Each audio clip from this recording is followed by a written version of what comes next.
1 week season. Guys, today's StatATL is all in on Jaxson Dart. This guy has been putting up numbers game in and game out, and StatATL wants to center his lineup around this. But of course, there's more than just that. A lot more gems hidden within this show. As guys, we welcome you into the DFS Lab presented by 1 week season. He's StatATL. I'm Cheeseman, your host. As always, if you could give this video a like, subscribe to the channel, we would love that. Of course, presented by 1 week season. And with that, Stat, how you doing, man? How was the week for you? Obviously, it's Thursday, November 6th, so we're into November now. But how did week 9 finish up for you? Yeah, week 9 was okay. It was a losing week for me. I think I put in our in 1 week season Discord like an hour before lock that I was going like 70% Daniel Jones doubles. And so like that didn't kill you. Like Daniel Jones, I think had 22-ish points at 6,200. Like he wasn't terrible.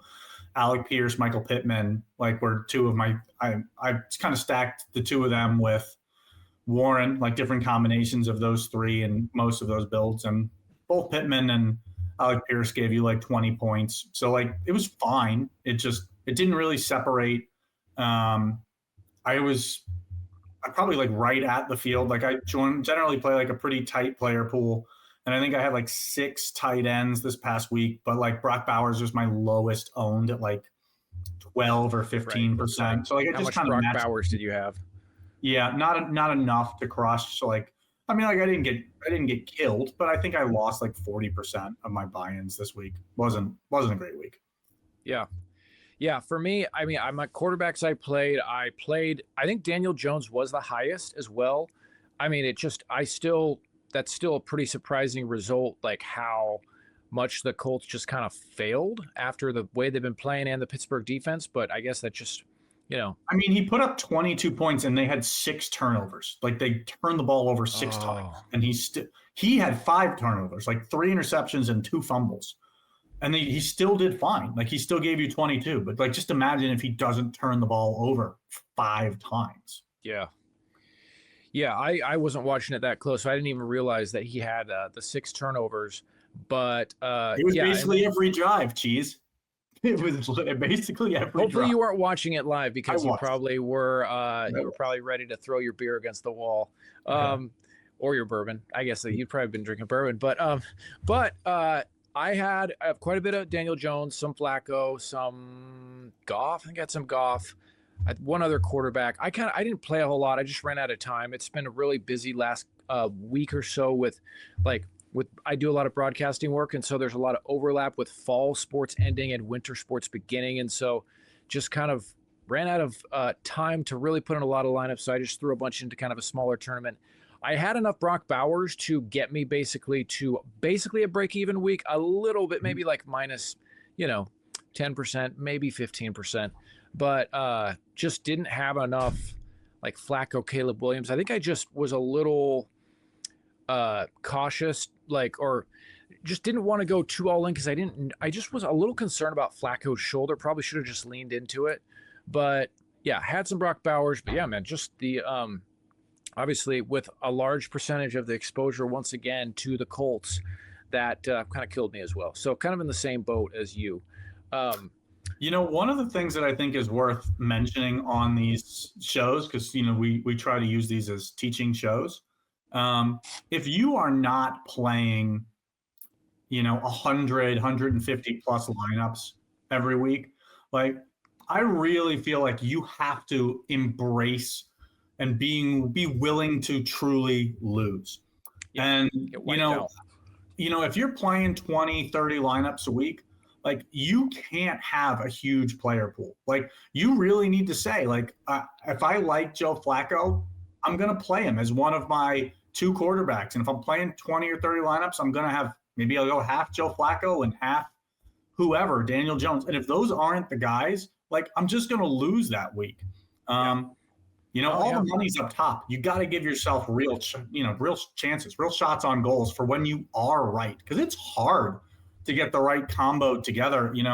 I know for the 1 week season subscribers who were listening to Zandamir and Mike on this week's Slate podcast on Saturday, like they really went into it and just basically said, hey, like if you only have 6 running backs in your pool or 7 running backs in your pool, and you play 3 running backs on every lineup, like there's 35 combinations of like those 6 guys or those 7 guys. Like you don't feel like you have that big of a pool, but like to get the 3 right running backs on a roster it's so hard to do.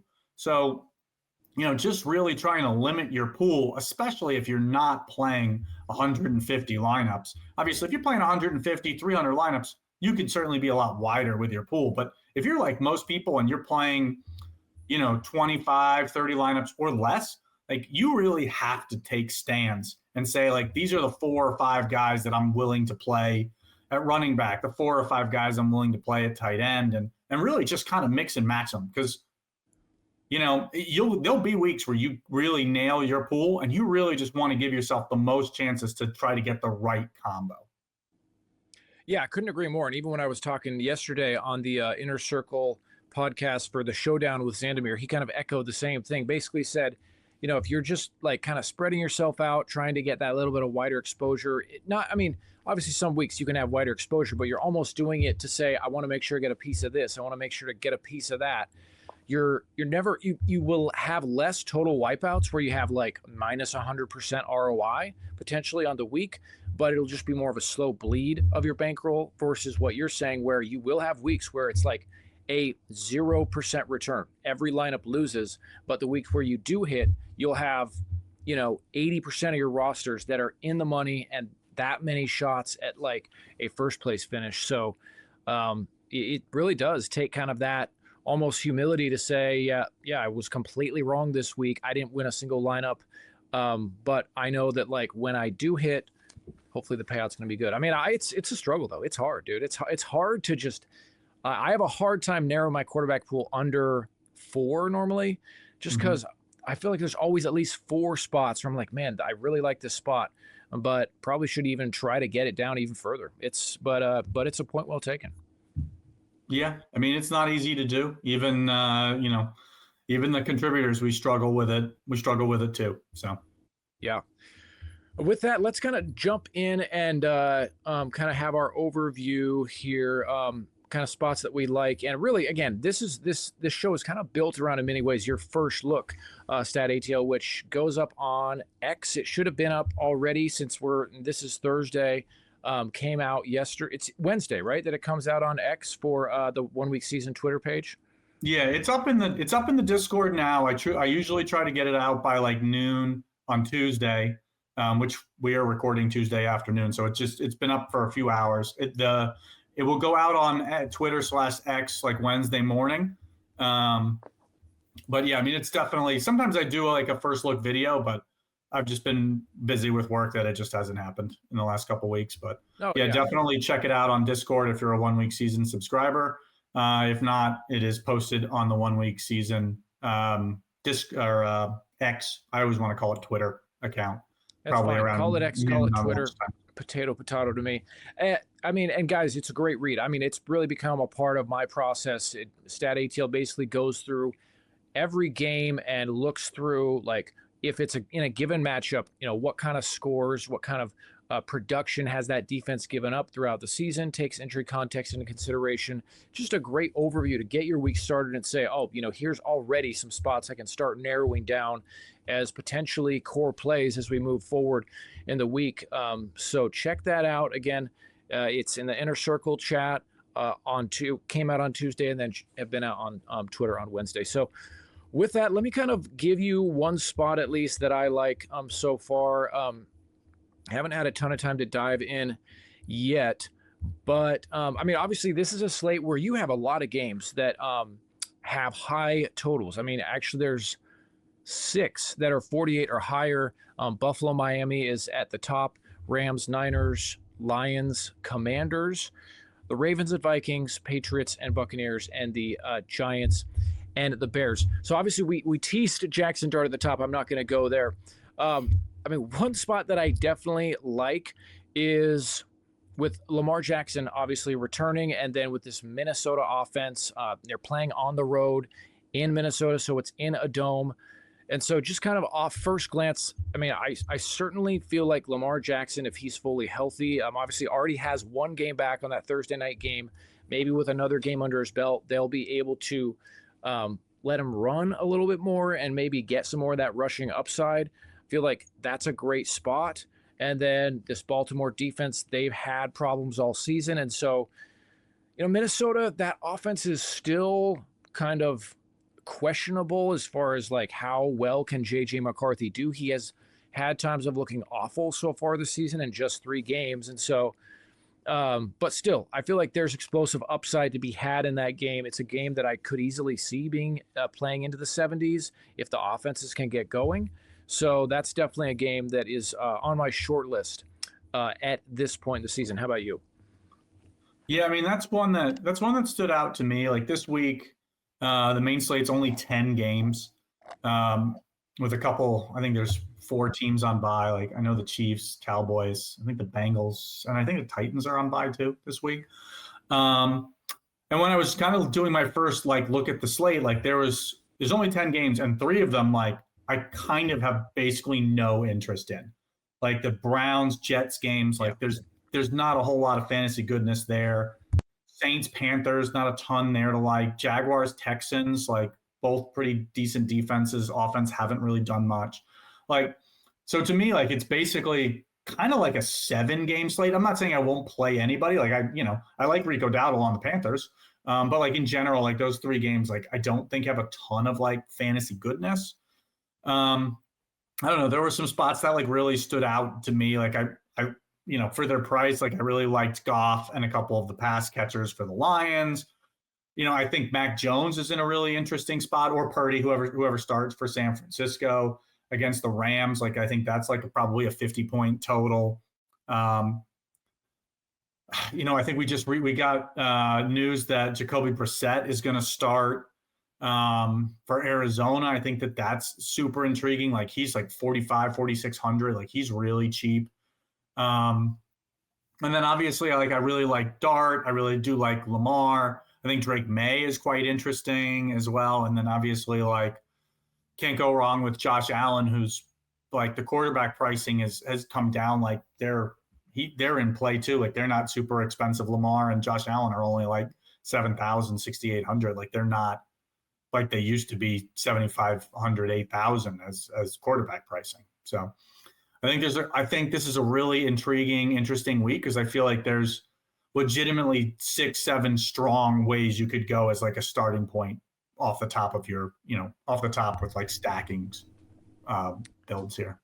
Yeah, absolutely. I agree. And it's just sometimes it's like, man, nothing's going to open up this week. Going to be such a tough week to build. Then you get some news like Jacoby Brissett starting, and suddenly it just feels like a brand new week. Obviously that came out Tuesday. We're recording Tuesday. This is airing Thursday, but still, that just kind of it opens up some creative options. So, we didn't get news on Kyle Monangai until Friday night or Saturday, and he was the guy I locked in literally 100% of my lineups last week. So, the week shifts a lot as news unfolds and breaks. I always feel like there's something that happens almost every weekend where it's like, oh, all right, let's go. We got some value now. Yeah. All right. Let's jump into the build. And where do you want to start here with this one?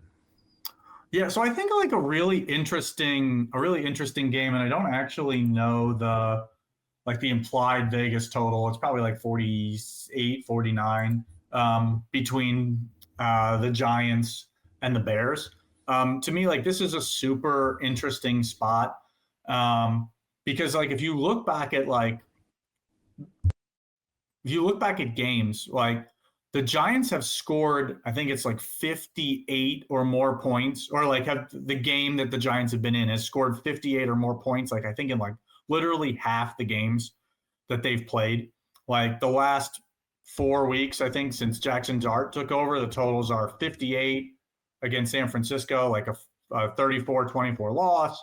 Philadelphia 38-20, so like another 58-point game.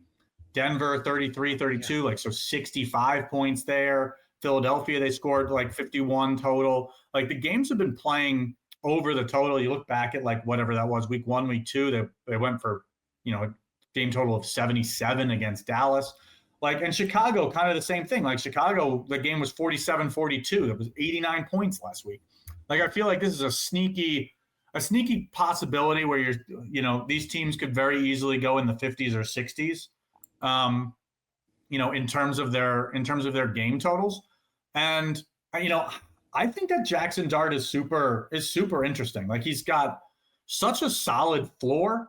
And, I think that he's played six? He's made 1, 2, 3. He's made 6 starts, and he's put up 18.6 points or more in every start that he's made. He's just so active with his legs. He gives you good floor there. Yep.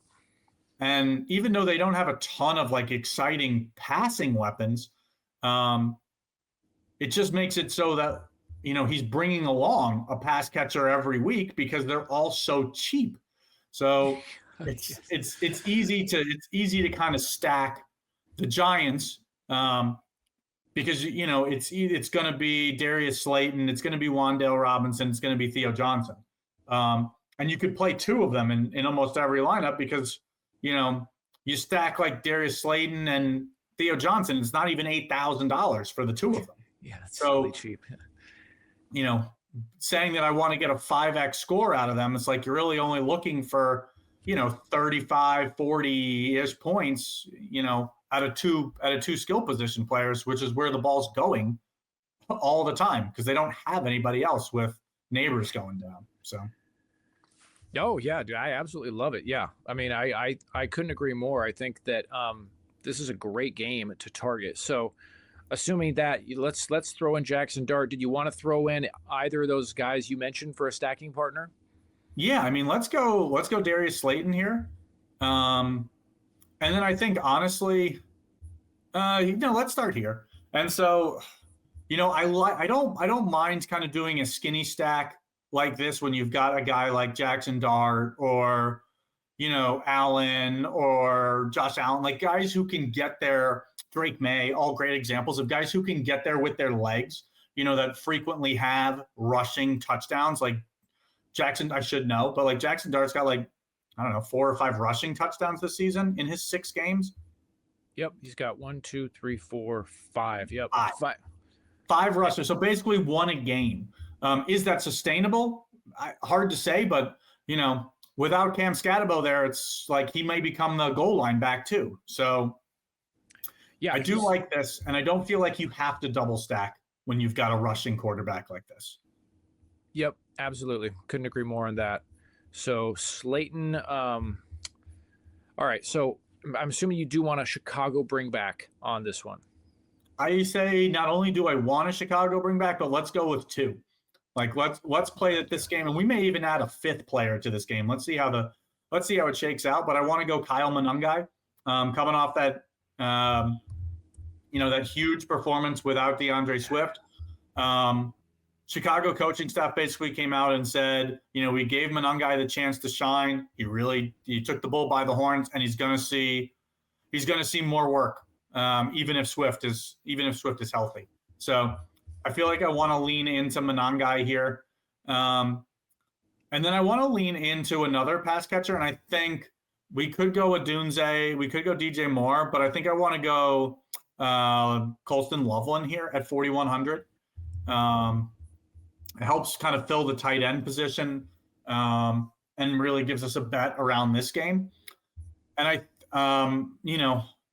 has seen a lot more work with, Cole Kmet getting injured. Cole Kmet played last week, but concussion. He had the concussion. And we saw Loveland really shine. So I think this is a good spot again for him against the Giants. And I like this stack. It kind of gives us a good 4-piece stack. We could add another, but we still have so much salary that I feel like this gives us the ability to do a lot of things with our roster here. Yeah, man, exactly.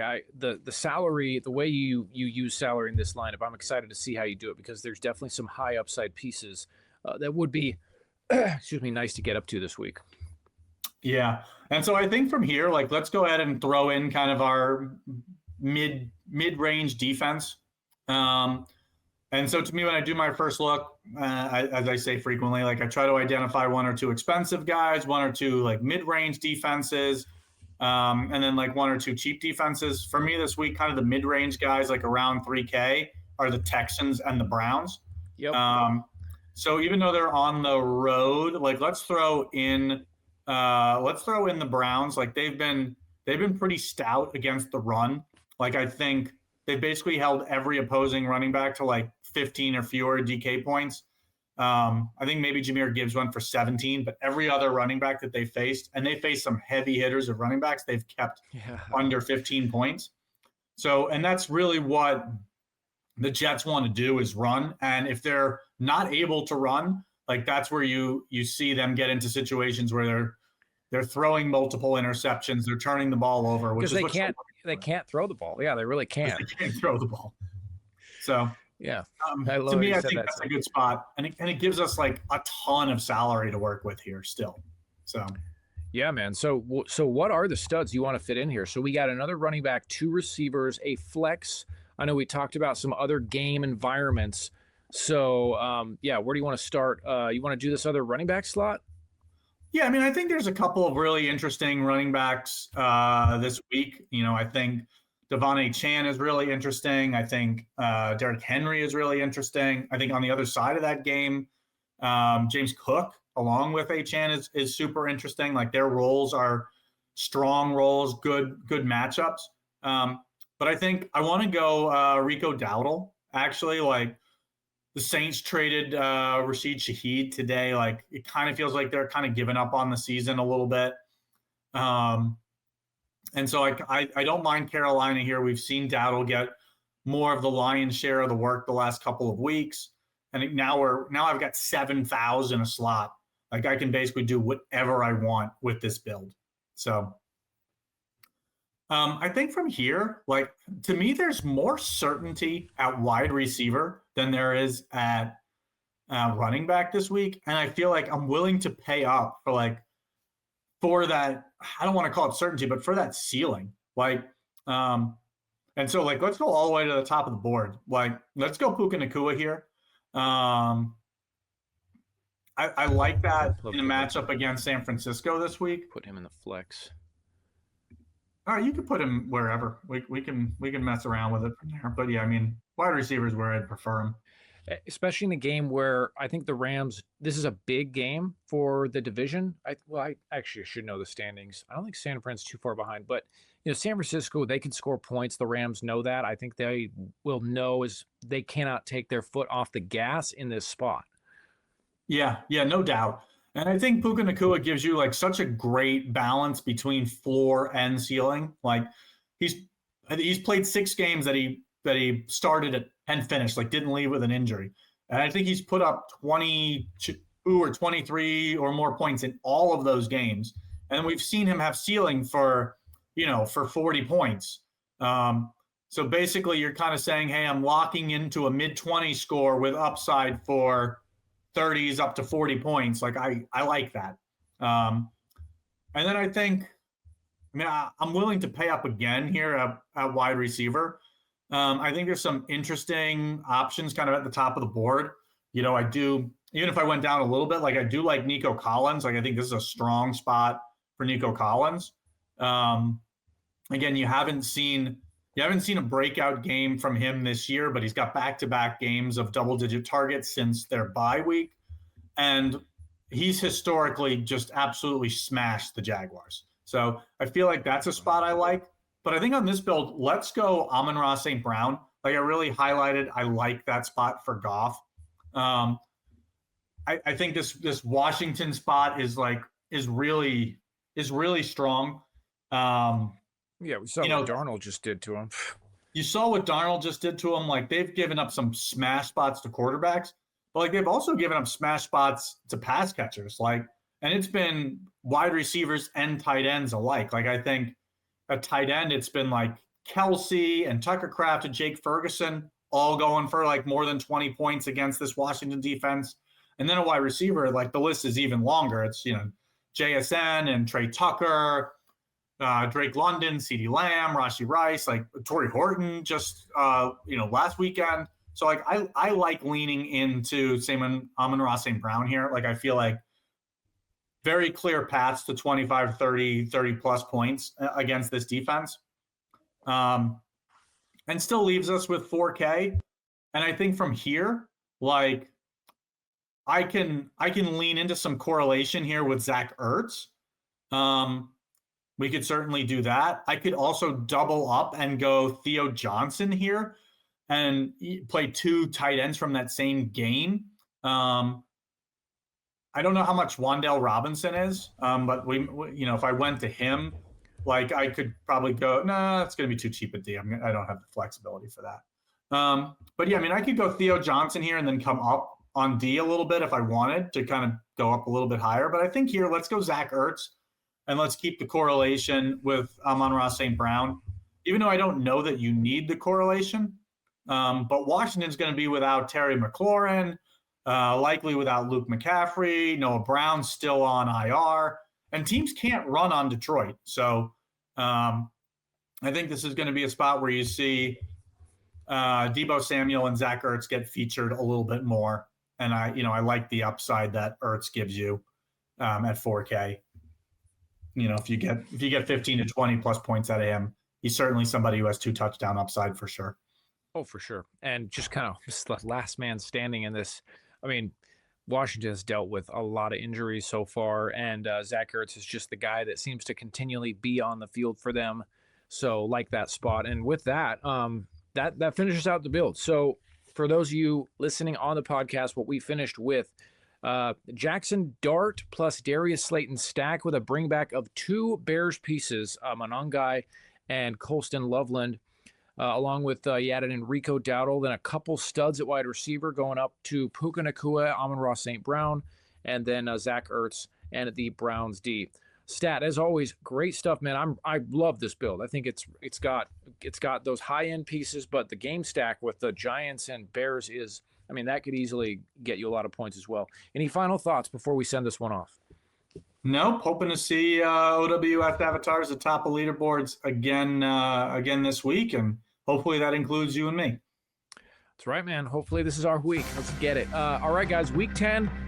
Good luck for week 10. Check out oneweekseason.com. Thanks for listening or watching the DFS Lab. And StatATL will catch you next time. And guys, see you later.